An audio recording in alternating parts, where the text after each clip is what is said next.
Prepare bank reconciliation statement. Bank reconciliation statement बनानी है हमें मिलर एंड कंपनी की on March 31 based on the following information below. Prepare necessary journal entries भी बनानी है। Journal entries कैसे पास होती हैं ये भी बता देंगे आपको, जर्नल एंट्रीज कैसे पास होती हैं, ठीक है ना। तो ये मिलर एंड कंपनी की बैंक रिकॉन्सिलेशन है, तो मिलर एंड कंपनी की बैंक रिकॉन्सिलेशन बनानी है हमें मार्च 31 की। इसका द बैलेंस पर book of Miller and company का बैलेंस दिया हुआ है, कैश बुक का बैलेंस, कैश बुक वाला बैलेंस दिया हुआ है हमें, ये 4139.26, और बैंक स्टेटमेंट का बैलेंस दिया हुआ है हमें 6228.41।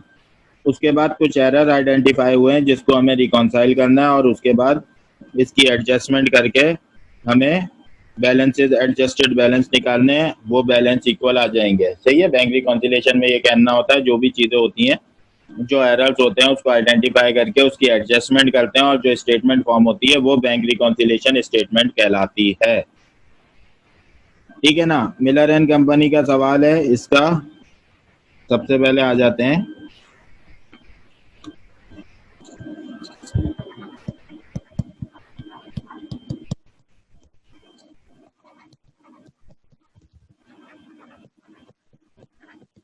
मिलर एंड कंपनी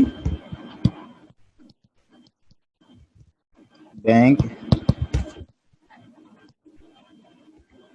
रिकॉन्सिलिएशन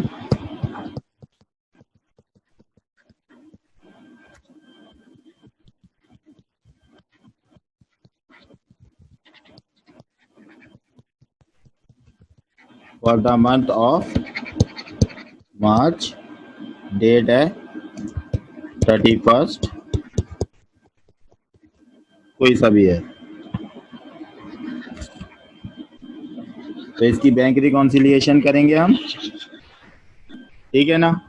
और हम बैंक रिकॉन्सिलिएशन कैसे करते हुए आएंगे, हमें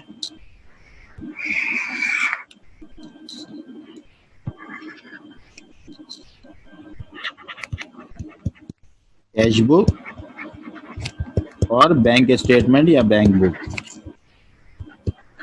कैश बुक वो डाटा होता है जो कि हम बैंक का डाटा अपनी बुक में, अपनी बिजनेस बुक में रिकॉर्ड कर रहे होते हैं, उसको हम कैश बुक कह रहे हैं। और बैंक बुक जो बैंक ने रिकॉर्ड किया है बैंक स्टेटमेंट में, जो हमें शो कराता है। सबसे पहले हमें पहली स्टेटमेंट में बैलेंस बता रहा है, balance as per cash book दे रहा है। देखिए balance as per cash book क्या दे रहा है क्वेश्चन के अंदर, ये दे रहा 4139.26, कैश बुक का बैलेंस दे रहा है 4139.26। सेकेंडली, सेकेंड स्टेटमेंट में दे रहा है balance as per bank statement. Balance as per bank statement क्या बता रहा है, 6228.41।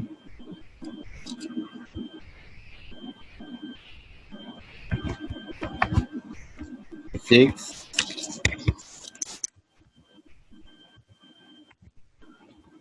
6228.41।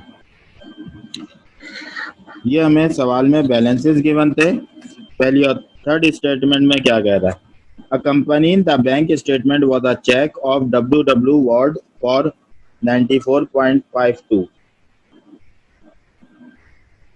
which was marked NSF। NSF का मतलब था नॉन सफिशिएंट फंड, तो बाय द बैंक। अब आपका जो चेक था वो क्या हो गया, आपने एक चेक जो था वो जब बैंक में डिपॉजिट कराया, उस वक्त जब आप बैंक में चेक जाके डिपॉजिट कराते हैं ना, तो आप अपनी बैंक बुक में रिकॉर्ड कर लेते हैं भाई इतना पैसा बैंक में आएगा, लेकिन वो चेक क्या हुआ, वो चेक रिटर्न हो गया, क्योंकि वो सामने जिसका चेक, जिसने हमें चेक इशू किया था, जिस पार्टी ने हमें चेक दिया था, उसके अकाउंट में पैसा ही नहीं था। तो हम कैश बुक से ये बैलेंस को क्या कर देंगे, लेस कर देंगे। थर्ड वाली एंट्री में क्या होगा, लेस चेक मार्क NSF हो गया।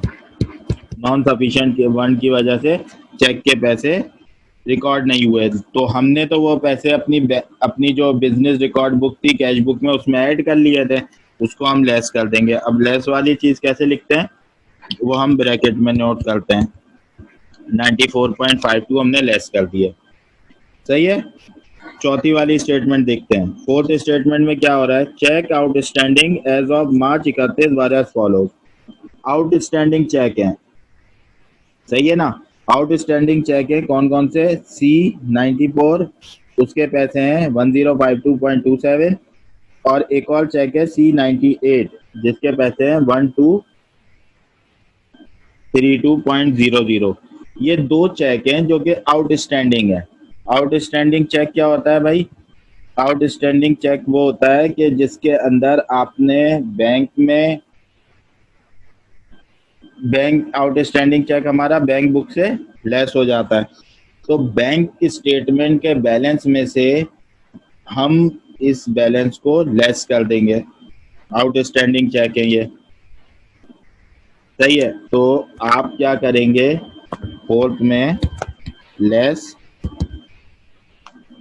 Outstanding check. कौन कौन से चेक है, अच्छा परफॉर्मा मैंने आपको बनाया हुआ है, परफॉर्मा देखते रहिएगा। आउटस्टैंडिंग चेक्स हैं, दो चेक्स हैं हमारे पास आउटस्टैंडिंग के।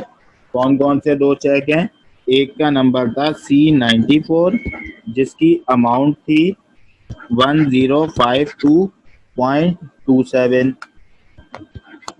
और दूसरा चेक था हमारा C98, इसकी अमाउंट थी हमारी 1232.00। ये दो आउटस्टैंडिंग चेक थे हमारे इसमें। फोर्थ में देखें चेक आउटस्टैंडिंग है मार्च 31 के। आउटस्टैंडिंग चेक बैंक स्टेटमेंट से लेस होते हैं, दो चेक थे 1052.27 और 1232।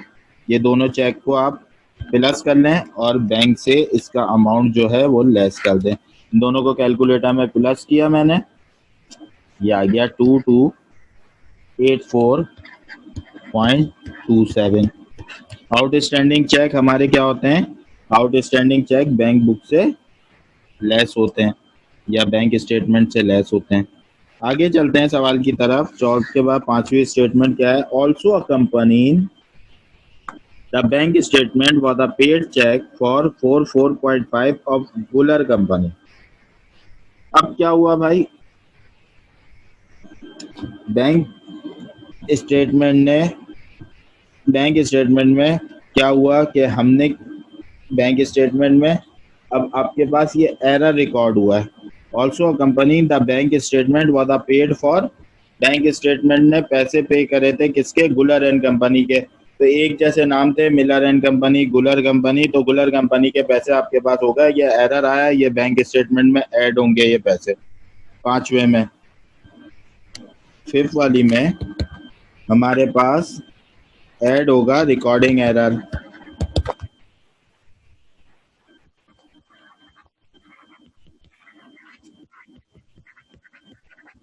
रिकॉर्डिंग एरर कितने का है, 4450 बैंक स्टेटमेंट में था, ठीक है ना। तो बैंक में ऐड हुआ ही है।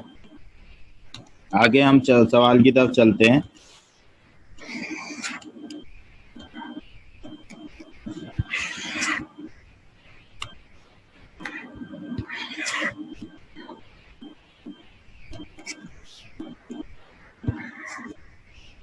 छठी एंट्री की तरफ। तो छठी में क्या कह रहा है, on March 29 the bank collected a non interest bearing note for Miller and company. Bank ने कलेक्ट किया नॉन इंटरेस्ट बेयरिंग नोट, सही है। बैंक ने क्या रिसीव किया, कलेक्ट किया, तो non interest bearing note Miller and K, the note was rupee for 254, the bank charge a fee of ₹4। तो भाई अब बैंक ने आपका नोट रिसीव किया, नोट कलेक्ट किया, नोट रिसीव हुआ, वो पैसे बैंक स्टेटमेंट में डायरेक्ट ऐड हो गए। आपने अपनी जो बिजनेस बुक रिकॉर्ड कर रहे थे कैश बुक, उसमें ऐड ही नहीं किए थे। जब उसमें ऐड ही नहीं किए तो कैश बुक में ऐड ही नहीं हुए, तो कैश बुक में वो आइटम आप ऐड कर लेंगे। ऐड अब ऐड नोट रिसीवेबल, कितने का नोट रिसीव किया है? नोट रिसीव किया है 254 का। 254 का देखिए, बैंक ने नोट रिसीव किया मिलर एंड कंपनी के नाम का 254 का, तो वो मिलर एंड कंपनी के अकाउंट में 254 डेबिट किया और बैंक ने उस नोट के ऊपर चार्जेस काटे।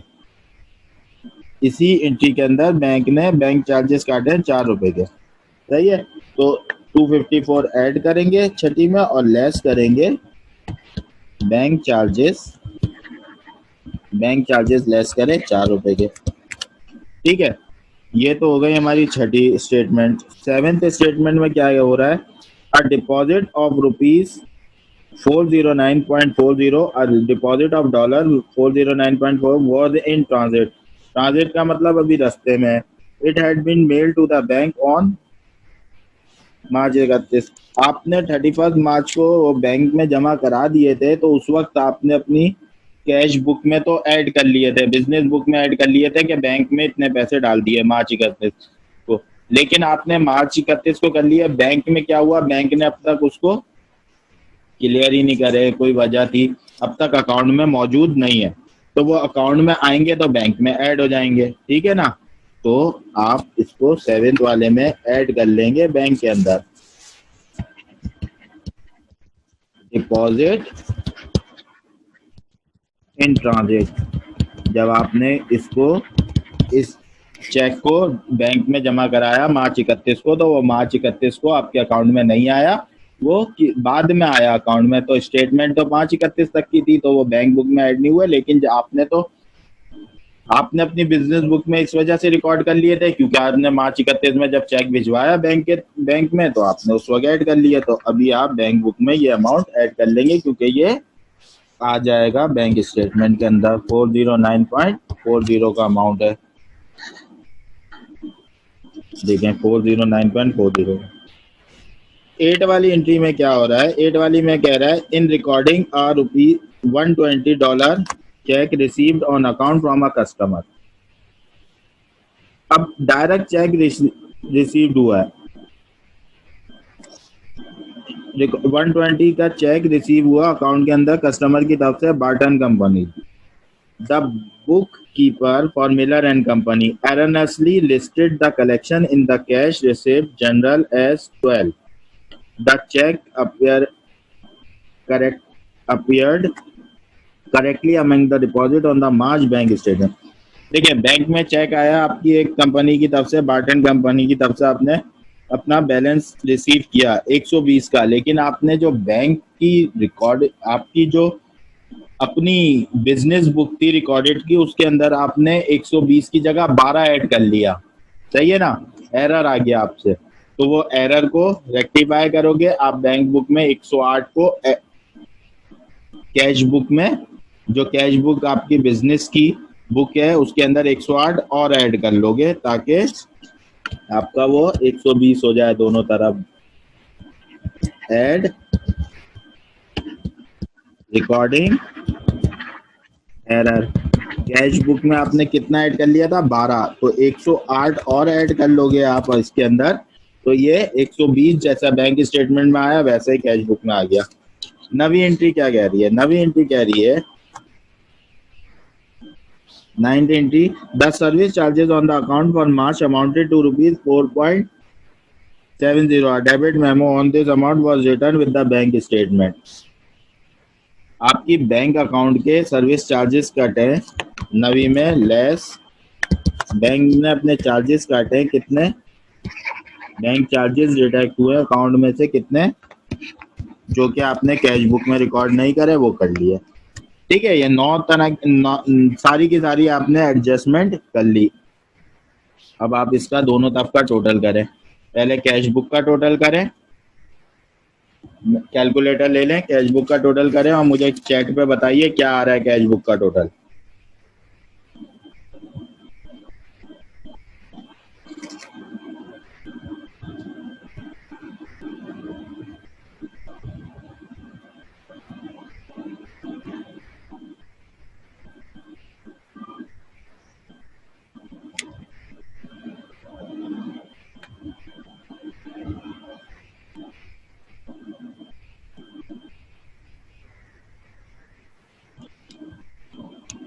ये मैंने जब कैश बुक का बैलेंस किया तो ये मेरे पास आया 4398.04।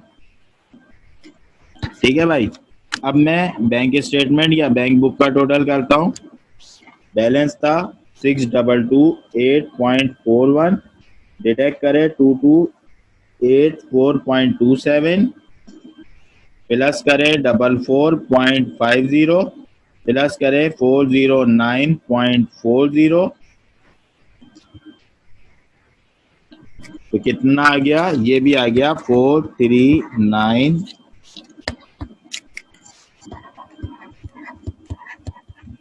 तो देखें दोनों बैलेंस क्या आ गए, ये आपके एडजस्टेड बैलेंस आ गए। क्या था कि भाई दोनों एडजस्टेड बैलेंस आ गए, एडजस्टेड बैलेंस दोनों सेम आ गए। जो भी एरर थे रिकॉन्सिलेशन से पहले, बैंक रिकॉन्सिलेशन कब की जाती है? जब आपका जो आपने बिजनेस में बुक बनाई हुई होती है, जिसको मैं कैश बुक का नाम दे रहा हूँ, उसमें आपका एक बैलेंस होता है कि भाई मेरी बैंक में ये इतना बैलेंस होना चाहिए मार्च 31, और आपकी एक बैंक स्टेटमेंट आई पूरे मंथ की मार्च 31 की। दोनों के बैलेंस में जब फर्क होता है तो इसका मतलब होता है कुछ एरर मौजूद है। उस एरर को, वो जो एरर थे वो क्वेश्चन में दिए हुए हैं, और बैंक रिकॉन्सिलेशन करने के लिए क्या रहा है कि ये एरर है, इनको आप एडजस्ट करो और न्यू बैलेंसेस मालूम करो दोनों का, और बैलेंस इक्वल होना चाहिए। सही है, तो वो हमने मालूम कर लिया। ठीक है भाई, क्लियर है क्वेश्चन?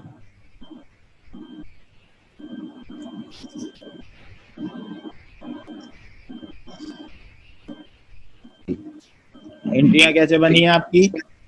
आपका क्या हो रहा था, जो भी बैलेंसेस जो हमारे जैसे जो, अच्छा एंट्री जो बनती है वो बैंक स्टेटमेंट की, बैंक स्टेटमेंट या बैंक बुक के कॉलम की एंट्री नहीं बनती, सिर्फ और सिर्फ कैश बुक की एंट्री बनती है। ठीक है, पहली चीज ये याद रखना कि कैश बुक के कॉलम की एंट्री बनती है।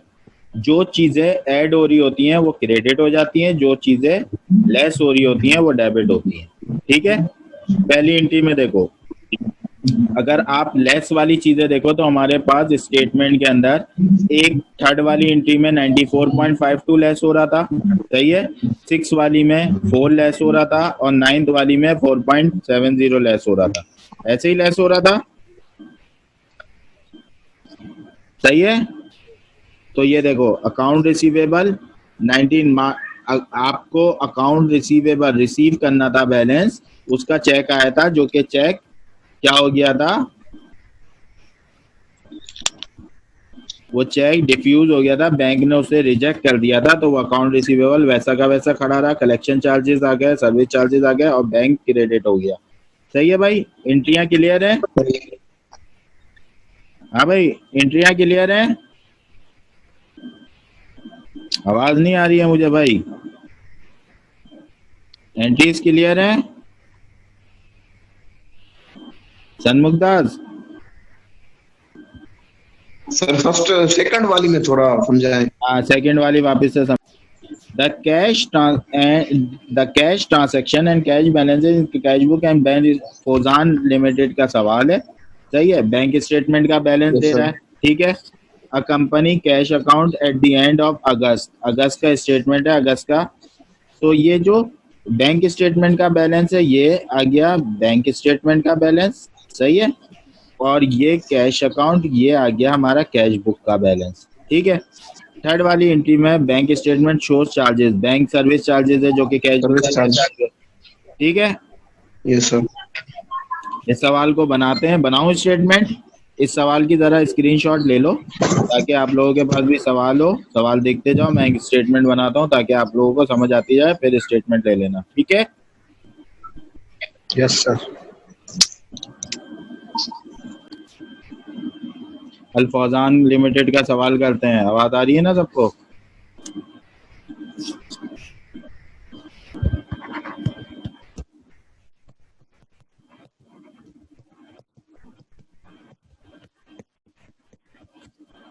अल्फौजान limited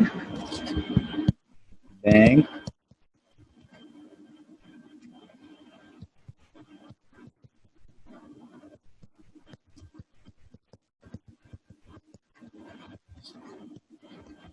bank reconciliation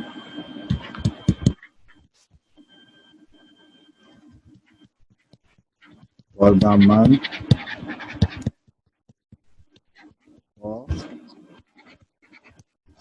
August 2000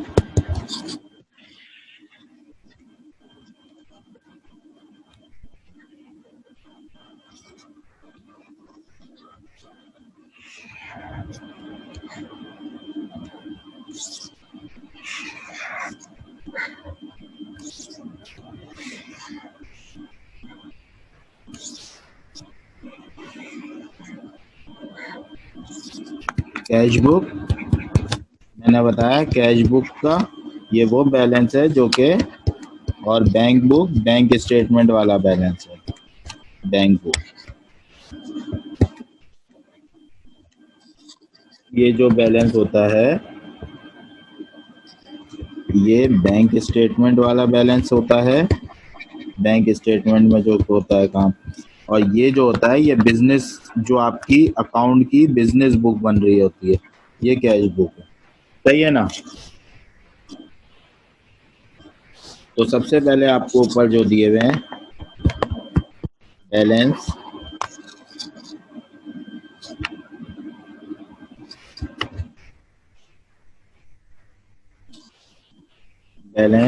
as per cash book,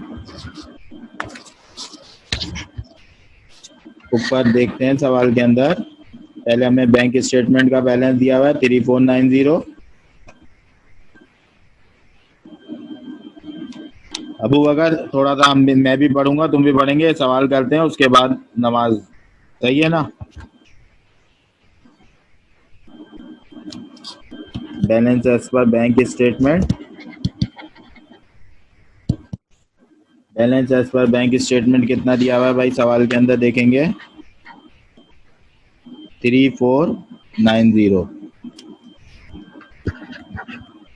3490 balance as per cash book, cash book का बैलेंस कितना दिया हुआ है भाई 967 967। ये बैलेंसेस आपको गिवन है, सवाल को रिपीट कर रहा हूँ लेट आने वाले के लिए। फौजान एंड कंपनी के कैश बुक और बैंक स्टेटमेंट का बैलेंस दिया हुआ था फौजान लिमिटेड का। द बैंक स्टेटमेंट अपना बैलेंस शो करता था 3490 और कैश बुक का बैलेंस था 967।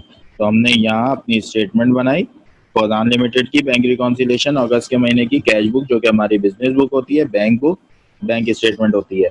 पहले वाले में बैंक स्टेटमेंट का बैलेंस 3490 एड अप किया और सेकंड में as per cash book balance किया 967। उसके बाद थर्ड स्टेटमेंट जो थी हमारी on August 31 the bank statement shows charges 35। Bank के सर्विस चार्जेस डिडक्ट हुए थे जो कि बैंक स्टेटमेंट से डिडक्ट हो गए थे, हमें कैश बुक से डिडक्ट करने थे, हमने कैश बुक में डिडक्ट नहीं किए थे, हमने कैश बुक से बैंक चार्जेस को लेस करे। थर्ड वाली एंट्री में बैंक चार्जेस 35 डिडक्ट करे। नाउ फोर्थ वाली एंट्री में क्या हुआ, on August 28 the bank statement shows a return item of 100 plus a related bank fee of ₹10। सही है ना। अब बैंक ने क्या किया, बैंक ने आपने एक चेक डिपॉजिट करवाया होगा जो 100 रुपीज चेक था, सही है ना। अब वो रिटर्न हो गया, सामने वाले के अकाउंट में पैसा ना होने की वजह से, इनसफिशिएंट फंड होने की वजह से पैसा वापस आ गया और बैंक ने $10 के चार्जेस भी काटे, सही है ना। तो कैश बुक से टोटल पैसे जो आपने जब बैंक में डिपॉजिट कराया था 100 ऐड कर लिए थे, वो 100 भी लेस करे और साथ में 10 रुपये जो कि बैंक ने रिटर्न चार्जेस काटे वो भी एड अप करके 1110 कैश बुक से लेस करे मार्क NSF। फिफ्थ वाली एंट्री में क्या हो रहा है, the bank statement shows a charge of ₹80 for cheque printing. Bank statement में चेक प्रिंटिंग चार्जेस कटे कितने 80, वो भी कैश बुक से आपने फिफ्थ वाली एंट्री में कैश बुक से फिफ्थ वाली एंट्री में चेक प्रिंटिंग चार्जेस डिडक्ट कर दिए, ठीक है। इसके बाद सिक्स्थ एंट्री में the bank statement shows that $8 was added to the checking account. account on August 31 for interest earned by the company during the month of August. अगस्त के महीने में बैंक ने इंटरेस्ट की मद में इनकम कमाई $8 की, तो ये ऐड कर दी इंटरेस्ट इनकम, आपने सिक्स वाली में ऐड कर दी इंटरेस्ट इनकम $8। उसके बाद सेवेंथ वाली एंट्री में क्या हो रहा है, the bank statement show the note receivable, note receive किया $1000 का, was collected by the bank on August 29, was deposit into the bank account. 1000 note receivable bank ने करा और 1000 का on the same date the bank statement with you 40 for the company account as a fee of collecting the note receivable. तो भाई 7 में आपने note receive किया $100 का और उसके ऊपर बैंक ने अपने चार्जेस काटे $40।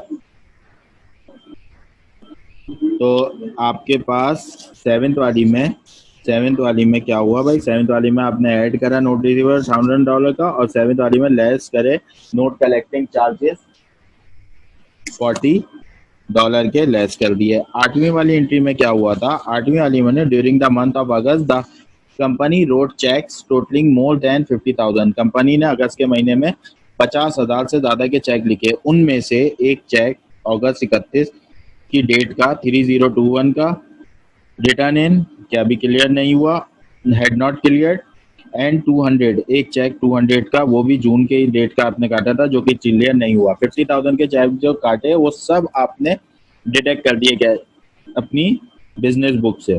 तो ये दो चेक अब तक नॉट येट क्लियर थे, तो बैंक स्टेटमेंट से ये भी आपने लेस कर दिए 3221 के चार्जेस के।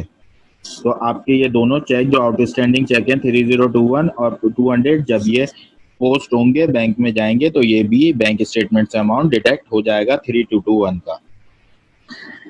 ठीक है, इसके बाद नाइन्थ वाली एंट्री थी the 1450 of check receive by the company on August 31, bank cash receive करा कंपनी ने अगस्त 31 को, अपनी बुक में रिकॉर्ड कर लिया कि भाई प्लस हुआ 1450, लेकिन आपने जब बैंक में उसको डिपॉजिट कराया तो वो अभी बैंक स्टेटमेंट के अमाउंट में वो सितंबर 1 को जाके वो शो हुआ, तो वो उस दिन अगस्त 31 को शो नहीं हुआ, तो आपने बैंक स्टेटमेंट में ऐड करवा दिया उसको, बैंक स्टेटमेंट में ऐड करा दिया डिपॉजिट इन ट्रांजिट 1450।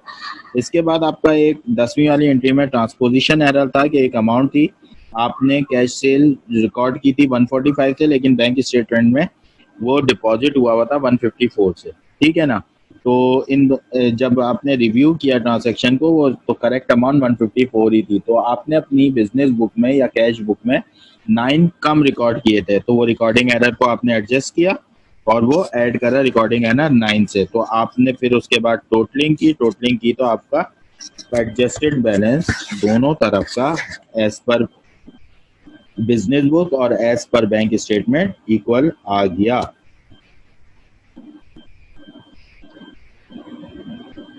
क्लियर है ये सवाल?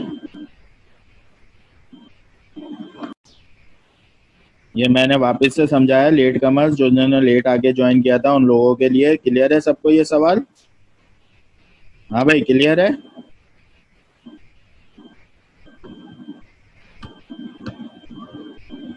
ठीक है, क्वेश्चन नंबर 3 है on May 31, 2012 Lambert company has a cash balance as per cash book. तो कैश बुक का बैलेंस जो दे रहा है आप इसको कॉपी में करेंगे, मैं इसको थोड़ा सा वर्बली डिस्कस करूंगा, आप स्टेटमेंट बना लेंगे। ठीक है ना, तो लैम्बर्ट कंपनी का कैश बुक का बैलेंस दे रहा है ये 5681.50, कैश बुक का बैलेंस दे रहा है कैश बुक बैलेंस दे रहा है 5681.50 और आपका बैंक बुक का कितना बैलेंस दे रहा है, बैंक बुक का बैलेंस दे रहा है ये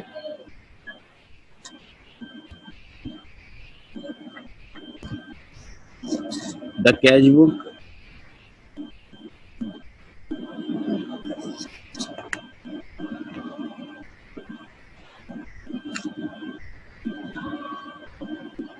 कैश बुक का बैलेंस दे दिया 5681.50 और इसका बैंक बुक का बैलेंस जो आ रहा है वो बैंक स्टेटमेंट का बैलेंस, बैंक स्टेटमेंट का इसका जो बैलेंस आ रहा है तो बैंक स्टेटमेंट का इसका बैलेंस है, बैंक स्टेटमेंट का बैलेंस आ रहा है वो आ रहा है 7964.6, 7964.60. A comparison of the statement with the cash book revealed of the following. Number one में क्या हो रहा है भाई? The statement of the included a debit memo of rupees of $70 for the printing of the company. भाई देखो, company की cheque book print करी तो बैंक स्टेटमेंट से ऑलरेडी डिडक्ट हो गया, तो पहली वाली के आपने बैंक बुक से प्रिंटिंग चार्जेस लेस कर देंगे, ठीक है ना। वो कितने अमाउंट के हैं? 70 के, सही है ना। आप स्टेटमेंट खुद बनाएंगे, मैं थोड़ा सा वर्बली करता हुआ जा रहा हूँ ताकि आप थोड़ा सा करते जाएं, सही है। उसके बाद सेकंड में कैश सेल हुई 786.1 के on May 12 were deposited in the bank. आपने कैश सेल रिकॉर्ड करी 786.15 की, जो कि बैंक में डिपॉजिट करा दिया। The cash receive general entry and the deposit slip were incorrectly made 796.15। 786.15 की जगह आपने अपनी कितनी 796.1 the bank credit Lombard company for the correct amount, तो 796.15 आपने रिकॉर्ड कर दिया। तो सेकंड में क्या हुआ? आपका रिकॉर्डिंग एरर आया, रिकॉर्डिंग एरर आया कितने का? 10 रुपए आपने ज्यादा कैश बुक में कर दिए थे ऐड, उसको आपने लेस कर दिया। प्रिंटिंग कैश बुक की, सही है। थर्ड वाली एंट्री में अगर मैं आते हैं, थर्ड वाली एंट्री में कह रहा है outstanding cheque at May 31, total outstanding cheque है 1106.25 and deposit in transit were 836.15, सही है। तो दो एंट्रियां हैं, तो ये क्या होता है डिपॉजिट। अब थर्ड वाली एंट्री जो है उसके दो इम्पैक्ट आएंगे। एक तो आउटस्टैंडिंग चेक है, मैं ये कर चुके उसके टोटल अमाउंट कितना। आउटस्टैंडिंग चेक क्या होते हैं? बैंक स्टेटमेंट से लेस होते हैं आउटस्टैंडिंग चेक, क्योंकि अनक्लियर चेक है। जब क्लियर हो जाएगा तो स्टेटमेंट से बैंक से पैसा कम हो जाएगा, अभी शो नहीं हुए, आउटस्टैंडिंग है, ठीक है ना। और डिपॉजिट इन ट्रांजिट जो होती है थर्ड वाली की, वो ये तो आउटस्टैंडिंग चेक थे लेस हो गए, सही है, आउटस्टैंडिंग चेक। और थर्ड का ही एक और क्या आ रहा है, थर्ड में ही आ रहा है and deposit in transit. Deposit in transit means आपने डिपॉजिट करा दिया, आपने कैश बुक में तो ऐड कर लिया था, बैंक स्टेटमेंट में ऐड नहीं हुए, बैंक स्टेटमेंट में ऐड करा देंगे। ये बात समझ आ रही है? तो आप खुद से करेंगे तो नाम भी लिखेंगे। फोर्थ वाली को अगर देखें हम, फोर्थ वाली में करते हैं on May 18 the company issued cheque 1181 for 685 to NHABAN on account. The check which cleared the bank in May was incorrectly generalized and posted by Lombard Company for 658. अब क्या हुआ कि भाई चेक कितने का था? 685 का, और the company issued cheque number 1181 for 685 to NHABAN। आपने कितने का इशूड किया था चेक? आपने चेक इशू किया था किसको? NHABAN को 685 का। लेकिन आपने अपनी रिकॉर्डिंग बुक से कितना डिडक्ट किया? 658। ट्रांसपोजिशन एरर आया, तो और कितने डिडक्ट करने पड़ेंगे? आप पहले 685 में से 658 माइनस करें तो आपको रिकॉर्डिंग एरर पता चल जाएगा। कितना रिकॉर्डिंग एरर आ रहा है? रिकॉर्डिंग एरर आ रहा है 27 मजीद कैश बुक से डिडक्ट करने पड़ेंगे। इसके बाद आ जाती है fifth entry. 2500 note receivable was collected by the bank for Lamport Company on May 31st plus 80 interest. The bank charged a collection fee of 30. No interest had been occurred on the note. ठीक है, bank ने क्या किया? ये fifth वाली entry हमारी, fifth वाली entry में क्या क्या काम हो रहे हैं? नोट रिसीव किया, नोट रिसीवेबल आप बैंक में डायरेक्ट ऐड हो गया था, तो फिफ्थ वाली का नोट रिसीवेबल के 2500 का नोट रिसीवेबल ऐड हुआ। इसके अलावा फिफ्थ में ही इंटरेस्ट इनकम बैंक स्टेटमेंट में डायरेक्ट ऐड हो गई $80 की, ये हमने। और इसके अलावा कलेक्शन चार्जेस फिफ्थ में जो डिडक्ट हुए हमारे, वो कलेक्शन नोट कलेक्शन चार्जेस 30, ये फिफ्थ वाली में ऐड हुए। सिक्स वाली में क्या कह रहा है, included with the cancelled cheque was a cheque issued by Lonshek company to C Youngs for 290 that was incorrectly charge to Lombard company by the bank.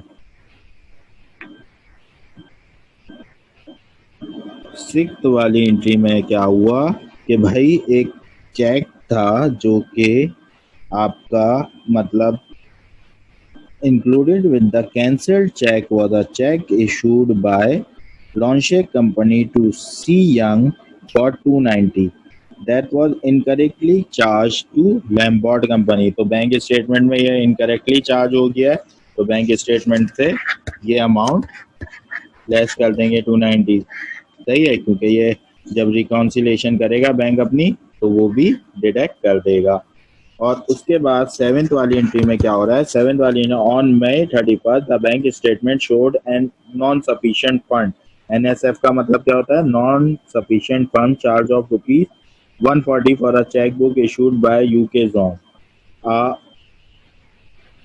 Customer to Lamport an account. तो भाई ये bank statement में direct deduct हो गए, आप अपने पास 140 deduct कर लेंगे। जब आप 140 डिडक्ट करके आप इसकी एडजस्टमेंट करेंगे तो ज़रा इसकी एडजस्टमेंट कीजिए, कैलकुलेटर उठा लें। 5681.5 minus 70 minus 10 minus 27 plus 2500 plus 80 minus 30 minus 140, तो ये आ गया 79, ये आया 7984.50 डॉलर।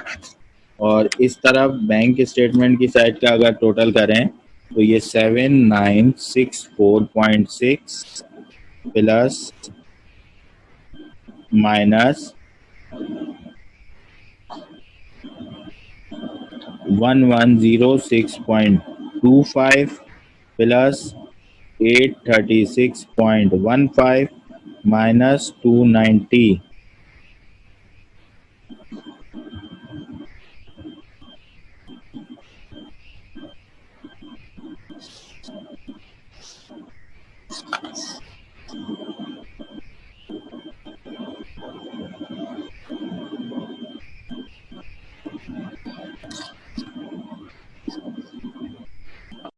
अच्छा ये तो 290 प्लस का है ना, ये तो बैंक स्टेटमेंट से गलती से डिडक्ट होगा, ये इसको ज़रा सही कर लीजिएगा,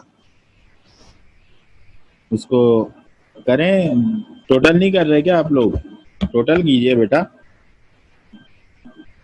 7964.6 माइनस 1106.25 प्लस 836.15 प्लस 290, 7984.5, तो ये भी आ गया $7984.50। क्लियर है भाई ये स्टेटमेंट, ठीक है। ये आप अपनी कॉपी में सही तरीके से लॉम्बार्ड कंपनी का स्टेटमेंट बना लेंगे, ठीक है ना भाई। हाँ भाई चैट के थ्रू बता दें, क्लियर है ये सवाल।